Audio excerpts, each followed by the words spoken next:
안녕하세요. 네, 오늘도 작가 이은경입니다. 아이들 학교 잘 보내셨나요? 네, 화이팅 응원합니다. 음, 아이를 잘 챙겨서 학교 보내기까지 잔소리가 참 많으셨죠? 네, 오늘은 몇 개의 잔소리를 하셨을까요? 지금 한번 꼽아보셨으면 좋겠어요. 잔소리에 대해서, 결론부터 말씀드릴게요. 너무 많이 하고 계세요. 그만하세요. 정색하고 말씀드립니다. 잔소리를요, 아예 안 할 수는 없고요. 잔소리 줄이는 방법 알려드릴게요. 잔소리가 나오려고 하잖아요. 나올 수 있어요. 학교 갈 시간 다 됐는데 막 이렇게 느릿느릿 먹고 느릿느릿 책가방 챙기는 친구 있어요. 잔소리가 올라오죠. 일단 5초만 참아보세요. 잔소리가 올라올 때 하려고 할 때 돌을 닦는 심정으로 5초 늦는다고 무슨 일이 생기지 않으니까 일단 5초만 좀 기다려 주시고요. 5초만 참아도 잔소리의 절반 이상이 줄어들 거예요.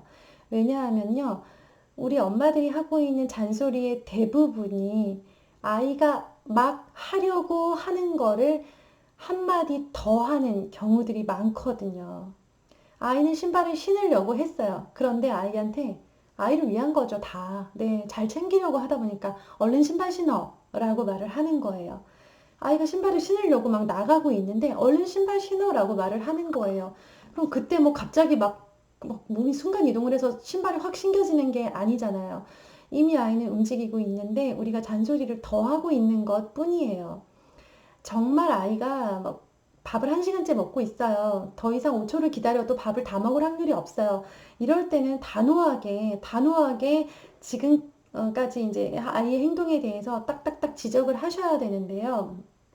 아이가 어 뭐 그 책가방을 이제 내려놓으려고 했어요. 학교 갔다 와서 책가방을 내려놓으면 내려놓기로 한 장소가 있잖아요. 그죠? 내려놓기로 한 장소에 내려놓으려고 하는데 항상 더 하는 거죠. 네. 거기 책가방 잘 걸어놓고 이렇게 말을 하는 거예요. 우리가 물을 마시려고 하는데 물을 마시려고 하는 애한테 물 한 잔 마시고 라고 잔소리를 또 더 할 때가 많아요. 가만 생각해 보세요. 그런데 잔소리를 참아야 되는 이유가 뭐냐면요. 아이가 이제 점점 달라질 거예요. 지금 큰아이가 7살이나 8살이신 분들은 제 말을 이해 못 하실 수도 있어요. 근데 큰아이가 이제 초등 고학년이 되고 있다라고 하시는 분들은요, 정말 절실하게 느끼실 텐데, 아이가 달라져요. 정상이에요. 달라져야 정상이에요.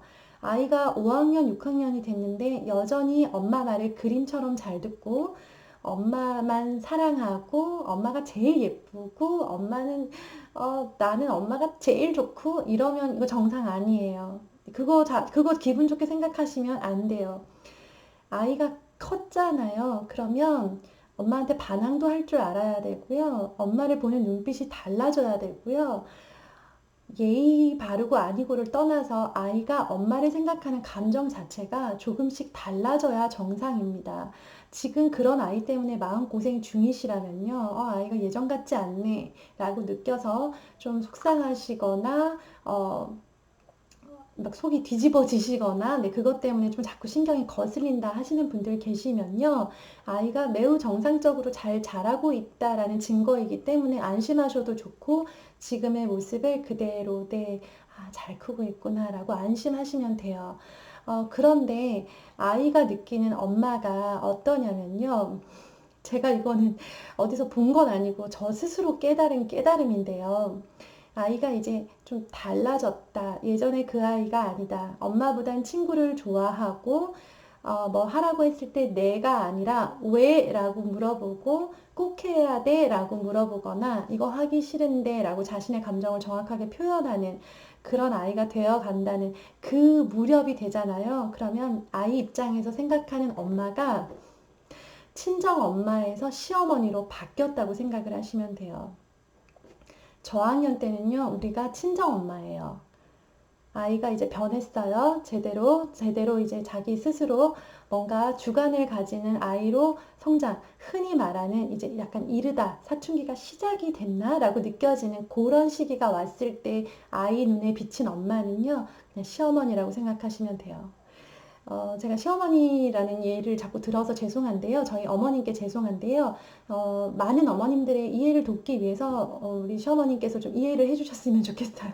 우리 어머님께서 굉장히 열심히 영상을 봐주시는데요. 어머님 죄송해요. 근데 어머님이 한번 희생을 하셔야 다른 우리 전국의 엄마들이 이걸 이해가 빠르시거든요. 네, 어머님 부탁드려요.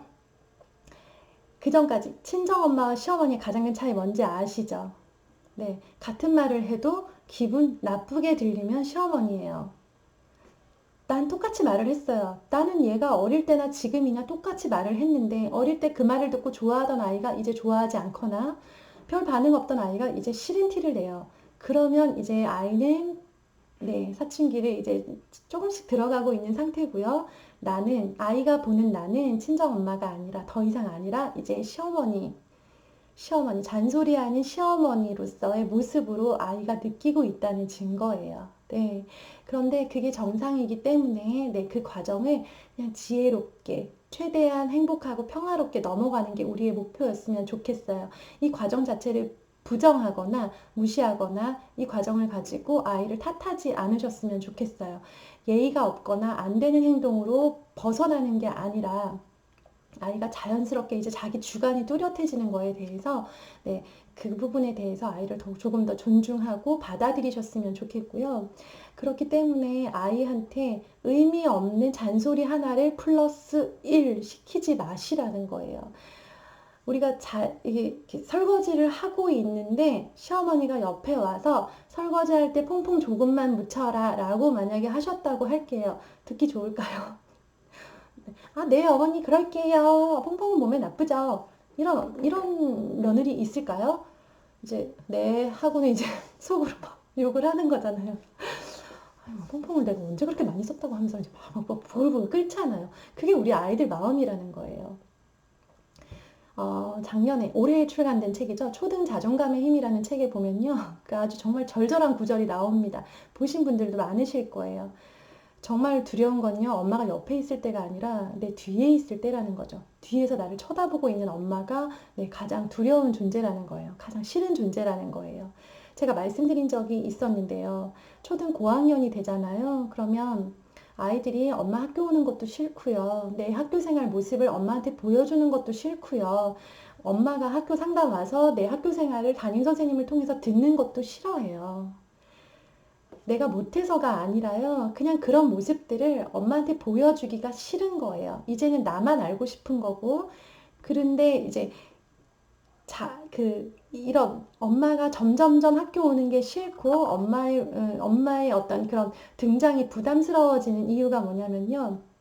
갔다 왔을 때 좋은 소리를 들은 경험이 없는 거예요. 엄마가 1학년 때 공개 수업을 갔다 와서 막 폭풍 칭찬을 해줬어요. 아주 좋았어요. 엄마가 정말 100% 만족하는 것 같은 느낌을 받았어요. 그러면 2학년 공개 수업에도 엄마가 오시길 바라겠죠. 그런데 아이들은 이제 공개 수업을 엄마가 온다 그래서 막 긴장하면서 공개 수업을 했는데 갔다 와서 엄마한테 잔소리를 들었어요. 너는 왜 앉을 때 그렇게 구부정하게 앉아 있더라? 라는 잔소리를 들었어요. 아이는 점점 싫어지는 거예요. 엄마가 나에 대해서 보고 나서 좋은 소리를 한 적이 없기 때문에 꼭 지적사항을 말을 하기 때문에 그래서 엄마들이 안 오는 게 좀 더 마음이 편한 거예요. 어차피 와봤자 잔소리밖에 없으니까. 그래서요, 제가 그때 4학년을 가르칠 때였는데요. 4학년이면 저는 아직 좀 순수하다라고 생각을 했어요. 그때 제 아이가 4학년이 아니었기 때문에 4학년 친구들이 얼마나 내 성숙한지를 몰랐어요. 공개 수업을 하기 전에, 학부모 공개 수업을 하기 전에, 저는 이렇게 엄마가 못 오시는 친구들이 되게 짠하더라고요. 그래서 물어봤어요. 오늘 혹시 엄마 못 오시는 친구들 한번 손 들어볼까? 그랬더니 이제 몇 명의 친구들이 손을 들었어요.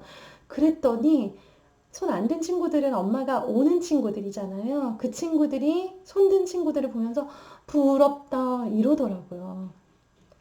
왜 부러워? 엄마 못 오시는데 왜 부러워? 엄마 안 왔으면 좋겠어요. 라고 이야기를 하더라고요. 그 친구들은 엄마가 학교 갔다 왔을 때 좋은 소리를 들은 게 없는 거예요. 또 잔소리. 오늘 엄마가 왔다 가시면 또 잔소리를 들을, 네, 예상을 하고 있는 거죠. 그러니까 아이들이 생각하기에 엄마는 점점점 커갈수록 우리는 뭐 계속 무심코 해왔던 잔소리를 계속하고 있는데 아이가 변했기 때문에 엄마는 이제 사랑하고 내가 참 좋아하는 사람이기도 하지만 이제 잔소리를 하는 존재로 점점 인식되고 있는 거예요. 아이들 머릿속에 엄마는 잔소리하는 사람, 내가 하고 있는데 또 하라고 말을 하고 안 하고 있으면 그래도 하라고 하고 잘하고 있을 때에도 뭔가 조금이라도 잔소리할 구석을 찾아내서 말을 하는 거죠.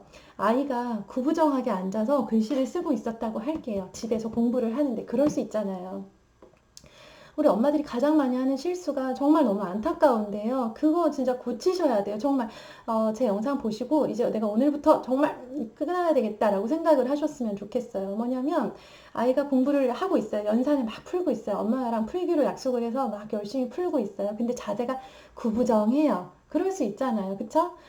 연산을 하고 있는데 엄마가 내 모습을 봤어요. 아이는 이걸 잘 풀고 있다고 칭찬을 받을 걸 기대하고 그걸 예상을 할 거예요. 왜냐, 내가 열심히 풀고 있으니까 아싸, 난 이제 오늘 칭찬 받았다 라고 생각을 하고 있는데 엄마가 허리 펴고 똑바로 앉아야죠. 어떻게 이렇게 자세가 맨날 구부정해? 라고 지적사항만 아주 귀신같이 잡아내는 거예요. 되게 잘 잡아내죠. 우리 딱 보면 알잖아요. 그죠? 애 뭐 딱 만나자마자 잔소리거리가 정말 잔소리할 거리 찾아내라 그러면요. 그 앉은 자리에서 10개, 20개도 다 찾을 수 있는 게 엄마예요. 그죠? 하다못해 뭐 머리카락 하나 흐트러진 것도 우리는 다 잡아낼 수 있어요. 그 아이 엄마니까. 그죠? 그런데 아이가 기대하는 거, 아이가 바라는 건 그게 아니라는 거죠. 네. 그 상황에서 할 수 있는 말은 구부정한 자세만이 아니라는 거죠. 그 상황에서 내 아이의 자세, 구부정한 자세를 꼭 고쳐주고 싶고, 그 자세가 정말 못마땅하고, 그렇게 하면 키가 안 클 것 같고 하는 그런 많은 안타까움이 있지만, 그 상황에서, 그 상황에서 시어머니 소리 안 들으려면요, 친정엄마처럼. 아이 입장에서 아, 그래 그래도 우리 엄마는 잔소리를 안 해 라는 친구들한테 친구들 자랑해요. 그런 거 우리 엄마 잔소리는 별로 안 하는데 이렇게 자랑해요. 학교에서. 그러면 잔소리 많이 하는 친구들 아이들 그런 많이 듣는 친구들은요, 좋겠다 우리 엄마 잔소리 되게 많이 해 라고 그런 대화를 나눠요. 잔소리 안 하는 엄마를 가진 게 자랑이 되는 시대예요. 왜냐, 우리는 아이를 사랑하는 마음에 너무나 많은 잔소리를 퍼붓고 있거든요. 지금 하는 잔소리의 절반은 그냥 완전히 다 입을 꾹 다무시고요. 뭐가 나가려고 하면, 잔소리가 나가려고 하면 5초를 생각을 하세요. 5초를 생각하시고요. 네, 이 잔소리 때문에 얘가 위험해지거나 지금 무슨 일이 당장 생기는 그런 상황이 아니라면, 그냥 두셔도 돼요. 그냥 두세요. 잘한 것만 칭찬 계속 하시고요. 잔소리를 참으셔야 돼요. 네. 그래야 우리가 그나마 조금이라도 부드러운 관계로, 딸과 친정엄마 같은 관계로, 어려운 초등 고학년을 넘길 수가 있거든요. 네. 초등 고학년을 대비해서 잔소리하는 습관부터, 줄이세요. 줄이시고요. 약속하셨으면 좋겠어요. 잔소리 절반으로 줄이기, 잔소리 5초 참기. 네, 저도 노력할게요. 우리 어머님들도 노력하셨으면 좋겠어요. 그래서 아이가 언제나 그게 자랑거리였으면 좋겠습니다. 우리 엄마 별로 잔소리 안 해. 우리 엄마 잔소리 안 하는데 라고 하는 아이가 친구들한테 그거 하나만큼은 우리 엄마를 자랑할 수 있다라고 느낄 수 있도록 그렇게 그런 엄마가 되셨으면 좋겠습니다. 네, 잘 들어주셔서 감사합니다. 또 좋은 이야기 많이 가지고 매일매일 찾아올게요. 내일 또 만나요. 안녕히 계세요.